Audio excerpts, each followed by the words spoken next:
बीडमध्ये राजेंद्र राऊत यांच्या विरोधात मराठा समाज आक्रमक झालाय।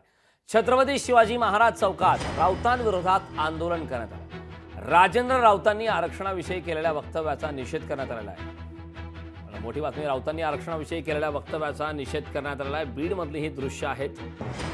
या ठिकाणी बीडमध्ये राजेंद्र राऊतांविरोधात मराठा समाज आक्रमक झाला। छत्रपती शिवाजी महाराज चौकात राऊतांविरोधात आंदोलन करण्यात आलं।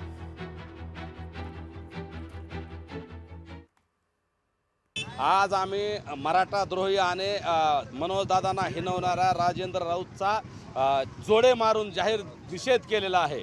मराठा समाजाच्या आरक्षणाच्या आड येऊन जाणून बुजून राजेंद्र राऊत हा मनोजदादाला आणि मराठा समाजाला हिणवण्याचं काम करतोय। त्यामुळे आम्ही त्याचा जाहीर निषेध केलेला आहे आणि येणाऱ्या काळात त्याला आम्ही महाराष्ट्रात सुद्धा फिरू देणार नाहीत। अखंड मराठा समाज, महाराष्ट्रातला अखंड मराठा समाज येणाऱ्या काळात राजेंद्रराव जिथं दिसन त्याच्या तोंडाला काळे फासणार आहे आणि जिथं तो जाईल त्याचा जाहीर निषेध लोकशाही मार्गाने करण्यात येणार आहे। लोकशाही मराठी ऐका, पहा, जागरूक रहा।